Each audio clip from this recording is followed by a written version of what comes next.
What are the colors of Froot Loops? Yellow. Orange, red, blue, And and I think that's it. I think it's another one. Green. well, there's got to be more colors. I just can't think of them off the top of my head. Black? There. Black. Yeah. If listen to me, if there's a black Froot Loop in your Froot Loops, It'd be burnt, but. yeah, don't eat it. If there was a pastry I could make with Froot Loops, what would it be? You'd probably have to like put it in the dough, like crunch it up and put it in the dough. Wait, you're a cop, right? Right. You gotta love this one. What does a Froot Loop look throwing like? ideas out What does a there. Froot Loop look like? Donut. Yeah! Okay, for this recipe, I've asked pastry chef extraordinaire Katie Rosenhaus to help us out a little bit. Now, Katie, have you had a lot of Froot Loops growing up? You know, my mother never let me eat them growing up, but Smart. now that I can, I'm very excited to make this recipe. Very good. And you know, a lot of people I notice they end up putting Froot Loops on top of the donuts and just calling it Froot Loop donuts. We Cheating. want the essence of Froot Loops, the flavor of Froot Loops Exactly. in the dough as well as the glaze, properly incorporated. Yes. What is a Froot Loop song? Wow. Don't have a clue at the moment. There isn't one. There is one. Girl, I want to taste your Froot Loops. So I'm just gonna put my yeast in my mixing bowl, and that's just an active yeast. So instantly it's gonna immediately start working with the milk and just activating and making those bubbles, and that's gonna rise our dough. So we're gonna let that sit for 3 or 4 minutes, just let it start bubbling up, and we'll be ready to go. The yeast is ready to go, and what do we add to this? So we're gonna start adding our sugar and our eggs, and then I'm just gonna let them stir around just a tad.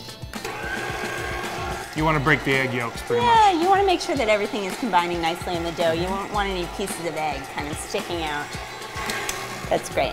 And now I can add everything else. So I have flour, salt, cinnamon, a little lemon we're gonna zest, softened butter, and what I'm gonna have you do is I have some Froot Loops in a bag, and you're gonna go to town and you're gonna crush them.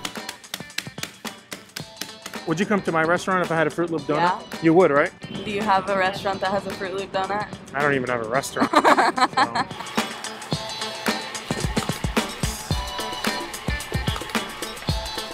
So while the dough is rising, we're gonna make a glaze, and glaze is very simple, right? So easy. It's all it is confectioner sugar, a little bit of milk, and we have 4 different colors of food coloring just to add to that Froot Loop effect that we're looking for. So the dough has risen, we're ready to make our donuts, our glaze is ready.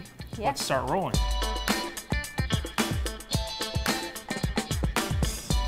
All right, and I made these extra giant for you, but if you make a normal size donut, Wait, what are you trying to say?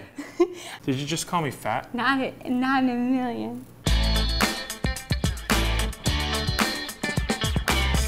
All right, so the donuts have risen a little bit more. Yep, The oil is hot, about about 325. I want to 325. go a little lower, just because we have so much extra sugar.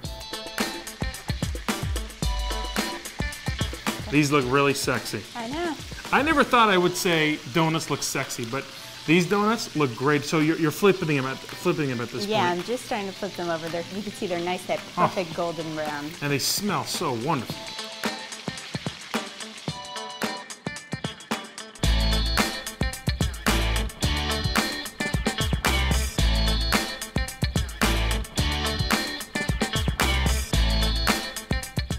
That's awesome. They're really good. You can really taste the crunchiness of the Froot Loops inside. Yeah.